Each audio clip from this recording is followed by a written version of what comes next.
I am Caitlin Watson. And if you haven't heard of me, then you're certainly not part of Boston's elite. I am someone who has it all: beauty, status, wealth. I am not the kind of woman who struggles for every dollar or chases after foolish dreams. I deal in seven-figure transactions, signing contracts in grand boardrooms with panoramic city views. My clients? Entrepreneurs, investors, people whose decisions can shift the entire real estate market. My mother always said I was the pride of the family. And she was right. I never disappointed her. But then Elizabeth, my sister, wanted to ruin that perfect picture with what she called her passion for cooking. I remember it clearly. Even from when we were kids, Elizabeth was always the one our mother ignored. She wasn't like me. She didn't know how to impress people, didn't know how to speak in a way that made others admire her. While I stood in the living room, dressed in a beautiful princess gown, basking in our mother's guest compliments, Elizabeth would be tucked away in the kitchen, clumsily fumbling with ingredients no one cared about. I thought she would eventually realize reality and give up on her pointless cooking. But no. Elizabeth clung to that ridiculous dream as if it were the only thing that mattered in her life. My mother once said, "You could be making hundreds of thousands of dollars a month, so why would you want to stand in a greasy kitchen?" I nodded in agreement. Who takes cooking that seriously? Don't truly successful people have personal chefs? But Elizabeth refused to let go. 3 months ago, we had a family dinner at Number 9 Park, one of the most expensive restaurants in Boston. A place Elizabeth would never have set foot in unless she was working there as a server. I sat there, confidently talking about my latest multi-million-dollar deal while my mother beamed with pride and my father smiled with satisfaction. They always enjoyed hearing me talk. This week, I closed a property in Beacon Hill. Just the commission alone was over $100,000. You have an eye for investments, Caitlin. That house will double in value in just 2 years. My father patted my shoulder, his eyes glowing with approval. And then, in that moment, Elizabeth suddenly spoke. I have important news too. All eyes reluctantly turned to her. I saw the way she clenched the edge of her napkin, as if she had to summon all her courage just to say it. I'm opening my own restaurant. Silence blanketed the room for a few seconds.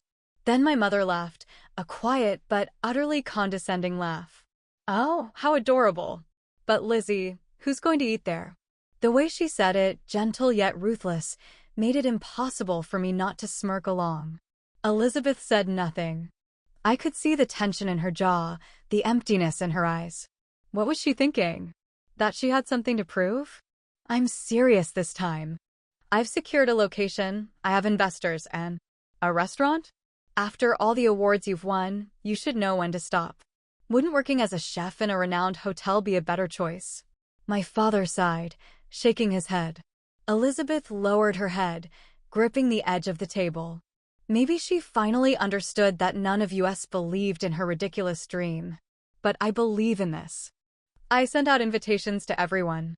I hope you'll come. I picked up my wine glass, took a slow sip, then turned to my mother. She's adorable, isn't she, Mom? My mother smiled and nodded. And me? I forgot about the whole thing within minutes. Did Elizabeth really think I cared? She did send the invitation. A beautifully printed card on premium paper with elegant lettering that read, "Grand opening of La Luna, a restaurant where dreams take flavor." I looked at the card and laughed.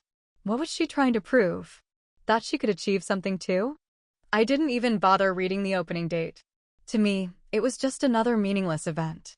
I had million-dollar real estate deals to close, elite cocktail parties to attend. A restaurant? Who cared?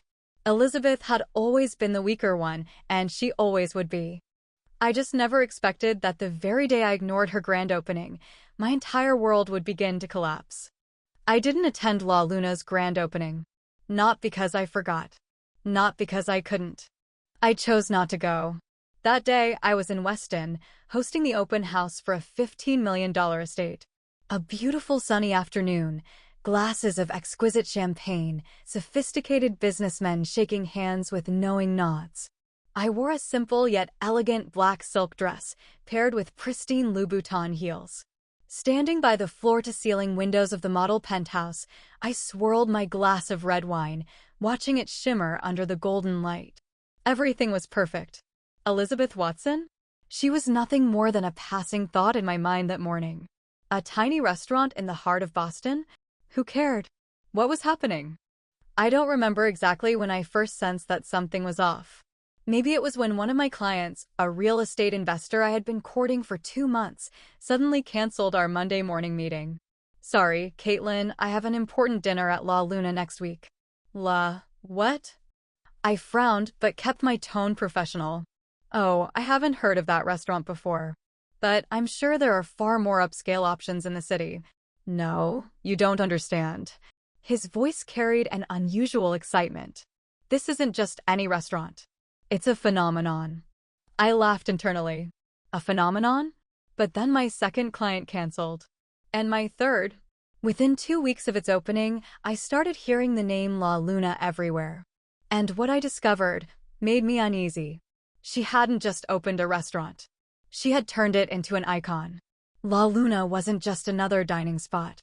It was housed in a historic Beacon Hill building, designed with a luxurious yet deeply intimate atmosphere.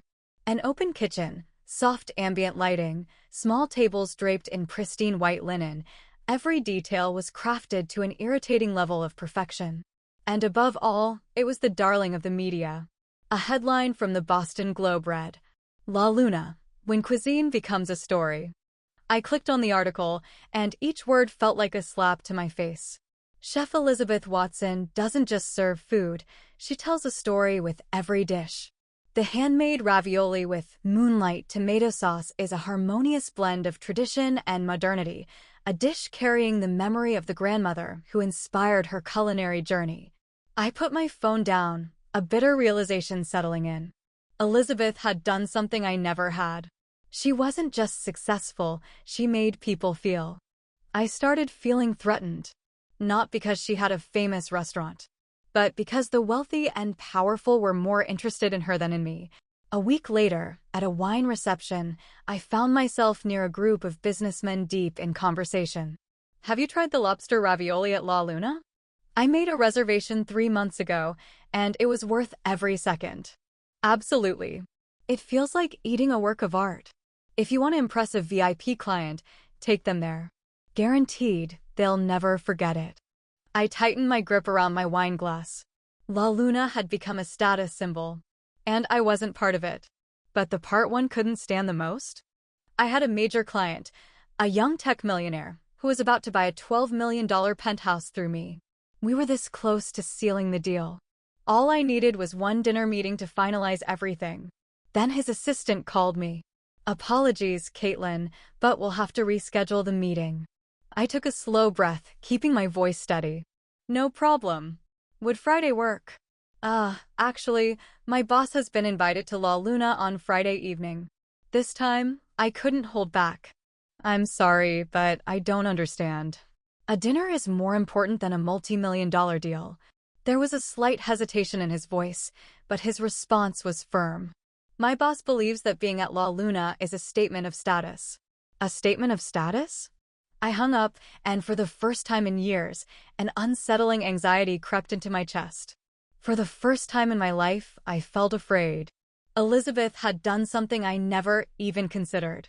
She wasn't just successful, she had changed the rules of the game. La Luna wasn't just a restaurant. It was a golden ticket into Boston's elite.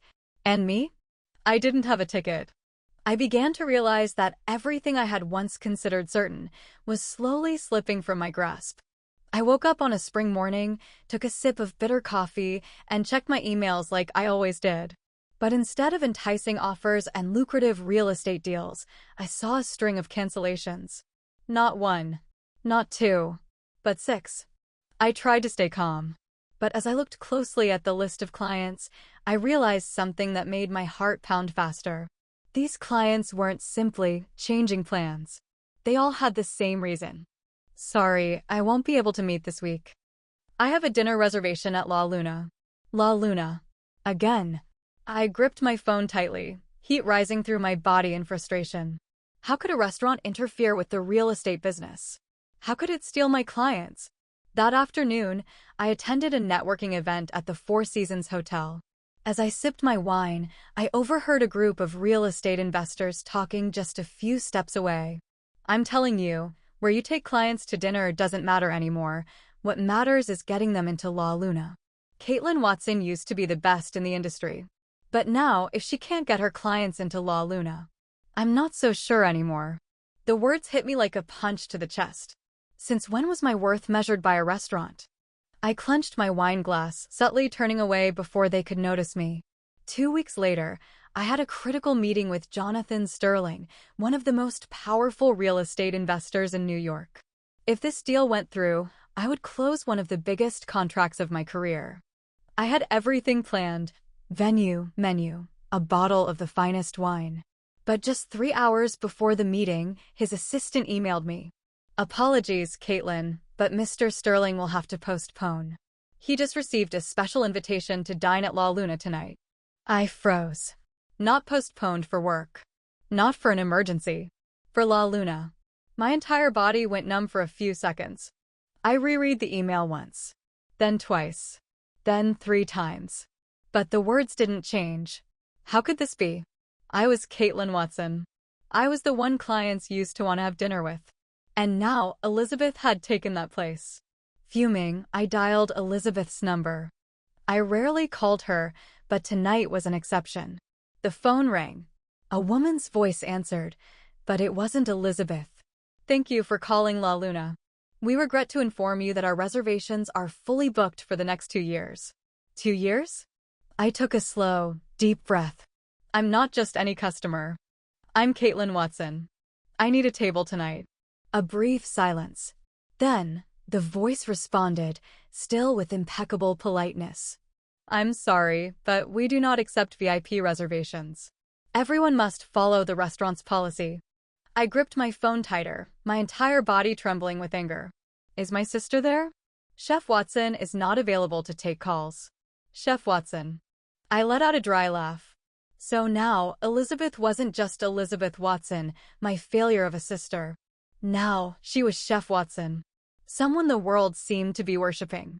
That night, I stepped into my apartment, kicked off my heels, poured myself a full glass of whiskey, and sank into my chair. I opened my phone and scrolled through the latest headlines about La Luna. Boston may have just birthed the best restaurant of the century. Elizabeth Watson, the woman redefining the way the world sees cuisine. A dinner at La Luna is not just a meal, it's an experience. I scoffed. She may be changing the world. But she had also destroyed mine. And what angered me the most? Elizabeth had no idea she had done it. Or worse, she knew, and she didn't care. I downed my drink, staring out at Boston's quiet night sky through my window. A single thought crossed my mind. If I did nothing, I would lose everything. Everything began to fall apart. Not all at once, but piece by piece, like a building rotting from the inside, just waiting for a strong gust of wind to bring it crashing down. I had thought La Luna was just a passing trend. That once the media frenzy died down, everything would return to its rightful order, where I controlled the game. But no, La Luna wasn't just a restaurant. It had become a symbol. And I was just a name slowly being forgotten. I had always believed that real estate was the most powerful weapon. That those who controlled the land, who held the market, also held the power. But now, my clients weren't just interested in dazzling skyscrapers or luxurious penthouses. They were interested in La Luna. A dinner reservation there had become more valuable than a multi-million-dollar deal. I saw it in the way they talked about it, the way their eyes lit up when they spoke of an experience that money couldn't buy. They spoke of La Luna the way people spoke about royal banquets, something not everyone could access. And me? I had no way of getting in. I never voiced my frustration to my mother. But I didn't need to. She was starting to realize it herself. One morning, when I stopped by her apartment in Beacon Hill, I overheard her on the phone. "I'm sorry, but you'd like to book a table at La Luna this month? Unfortunately, our reservations are fully booked for the next 2 years." 2 years. I watched my mother stiffen. She frowned and changed her tone. "I am Chef Watson's mother." A brief silence. Then, The voice on the other end responded with the same impeccable professionalism. "We apologize, but La Luna's policy makes no exceptions, not even for Chef Watson's family." I saw her grip the phone tighter. My mother had never been treated like this before. She was the one who controlled the game, the one who was prioritized, the one everyone wanted to please. But now, she too had been rejected by the very daughter she once dismissed. She hung up, exhaling sharply. After a moment, she looked at me and said slowly, "Things have changed." I didn't respond. I just felt an unbearable tightness spreading through my chest. My company started to fall apart. The contract cancellations kept piling up. Clients I once believed were loyal no longer picked up my calls. I walked into a meeting with a major investor, hoping to sell him on a real estate project in Cambridge. But instead of listening to me, he simply sipped his wine and casually asked, "Caitlin, I heard you're close with Chef Watson, right?" I froze. He leaned forward, resting his chin on his hand, eyes filled with curiosity. "Is there any way you could get me a table at La Luna? I have an important partner flying in from London, and I need to impress them." I blinked. What the hell was happening? I thought I was here to talk about real estate, not to be some glorified dinner broker. I forced a polite smile, my voice stiff. "I'm sorry, but I can't help you with that." "Oh, really?" He nodded slowly, as if weighing his options. "Well then, perhaps we should reconsider my investment. I'm not so sure about this project anymore." I felt a pulse throb at my temple. I knew what he was doing. I had lost my power, and he was enjoying watching me fall. I tried everything. I lowered my commission fees. I expanded my client list. I worked harder than I ever had before. But nothing changed. Clients no longer wanted to work with me. Not because I wasn't skilled. Not because I lacked experience. But because they had found something more valuable, a way to prove their status through a dinner at La Luna. My company lost 70% of its revenue in less than 6 months. And then, the worst day arrived. One evening, I stood in the living room of my penthouse, the place where I had once hosted lavish parties, where I had once looked down at the city from above, feeling as though I owned the world. Now it was empty. A middle-aged man, a potential buyer, stood before me, scanning the apartment before nodding in satisfaction. "It's a beautiful place, Caitlin. I'll take it. Can you move out within a month?" I forced myself to nod. I had lost my clients, lost my company, and now I was selling my own penthouse. I signed the contract with a slight tremble in my hand. The faint click of the pen against the paper echoed in the silent room. It felt like the final nail in the coffin. I was no longer Caitlin Watson, the real estate queen of Boston. I was just another failure, standing in the ruins of my own downfall. And all because of one restaurant. One damn restaurant. Some things are worse than falling apart. It's realizing that you no longer matter to anyone. To my clients, I had become an unnecessary option. To my mother, I was no longer the sole source of pride. But the most painful part? I no longer mattered to Elizabeth. No longer a rival. No longer an obstacle. No longer anyone at all. She didn't even acknowledge my existence. I found a way to get a table, but only as a stranger. I had thought that if I could just see Elizabeth, if I could face her, then I would know what to do. But La Luna didn't make that easy for me. So I did something I never thought I would have to do. I booked a table through a charity event. That's right. I couldn't walk into my sister's restaurant as her sister, but I could do it as a donor for a social cause. How ironic. That day, I stood at the entrance of La Luna for the first time since everything had happened. The building was the same. The warm golden lights, the soft silk curtains, the faint scent of oak wood lingering in the air. Everything was crafted to perfection, so perfect that it felt utterly foreign to me. I took a deep breath and stepped inside. For the first time in years, I saw her again.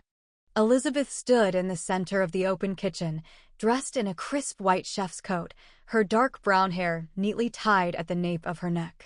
She didn't see me. Or rather, she didn't notice me. She was too busy. Busy with important guests, busy creating perfect dishes, busy with the new life she had built, a life that had no place for me. I sat at my table, listening to the laughter, the murmurs of admiration all around. They were talking about her. Elizabeth Watson is a genius. This truffle risotto is a masterpiece. I don't think Boston has ever had a restaurant like this before. I took a sip of wine, the bitterness burning down my throat. I used to be the one people talked about. I used to be the center of attention. But now, everything belonged to Elizabeth. A while later, she stepped out of the kitchen, moving through the dining area to check on the guests. This was the moment I had been waiting for. I lifted my head. She looked in my direction. Our eyes met. I waited for something, a flicker of surprise, a moment of hesitation, anything to show that I still meant something to her. But nothing. There was nothing. Elizabeth's gaze brushed past me as if I were just another guest. No recognition, no shock, no anger, no satisfaction. Just emptiness. Then she turned away and continued with her night, as if I had never existed. I had once thought I hated her, that her success made me bitter. But in that moment, I realized that what I feared most wasn't failure. It was being forgotten. Elizabeth hadn't just succeeded. She had erased me from her life completely. And the worst part? There was nothing I could do to change that. I no longer mattered to her. No longer a rival to surpass. No longer an obstacle in her path. I was simply nothing. I took another sip of wine, listening to the clinking of silverware against porcelain, the soft laughter of the wealthy guests, and felt an overwhelming emptiness settle inside me. For the first time in my life, I knew what it felt like to be an outsider. And for the first time, I had no idea what to do next. I left La Luna with a feeling worse than failure. I had hoped that seeing Elizabeth would give me something to hold on to, a flicker of anger, a trace of pity, some small sign that I still existed in her mind. But she didn't care about me anymore. She wasn't vengeful. She wasn't smug. She didn't revel in victory. She had simply forgotten me. And that was more painful than any revenge. My mother couldn't accept it. She wrote Elizabeth over a dozen letters, pleading for a meeting, a response, a sign that this family still meant something to her. But there was nothing. I still remember the moment my mother stood in the kitchen, staring at the only reply she ever received from La Luna. Just a cold, printed letter. We regret to inform you that La Luna does not offer priority reservations under any circumstances. No apology. No explanation. No postscript for my mother. Not even for me. I watched as she clenched the letter, her eyes reddening. I was wrong. Her voice trembled. We were wrong. But it was far too late. I kept watching Elizabeth from a distance. I read the articles about her, saw her face on prestigious magazines. She wasn't just successful, she had become legendary. 3 Michelin stars. Invited to the White House. Powerful executives willing to wait 2 years just to get a table at La Luna. And me? I had once stood among those people. But now, I was just an outsider looking in. I lost my clients, my reputation, my career, my legacy. But more than anything, I lost myself. I no longer knew who I was if I wasn't the best. And Elizabeth? She had never wanted revenge. She had never tried to step on me to rise higher. She had simply kept moving forward, while I had destroyed myself in the process. One night, I attended a cocktail party, an elite event where I had once been the center of attention. People were still polite, still greeted me with courteous smiles. But I could feel the distance, the unspoken pity in their eyes. And then, a middle-aged woman, a longtime friend of my mother's, sipped her wine, turned to me, and, completely unaware, said, "Caitlin, I heard you're Elizabeth Watson's sister." My throat went dry. How incredible! I was lucky enough to secure a reservation at La Luna next month. Have you tried her famous lobster ravioli? I forced a smile, taking a sip of my wine. I wanted to scream that I wasn't just Elizabeth Watson's sister. I had been successful. I had been somebody. But none of that mattered anymore. To the world, I was only Elizabeth Watson's sister. What do you think of my story? Am I really the only villain here? Or has Elizabeth, in her own way, become just as ruthless? If you've ever misjudged someone, do you believe they deserve a chance to make things right? I used to think I could go back and do things differently. But the truth is, some doors, once closed, will never open again. Don't forget to follow my channel, because this story isn't over. I promise you, there will be more bitterness, more cruelty, and more brutal truths about people like me, like Elizabeth, and maybe, even like you. If you think this story is worth sharing, send it to your friends. Let them see that true success isn't about revenge, it's about making the people who once doubted you completely irrelevant in your world.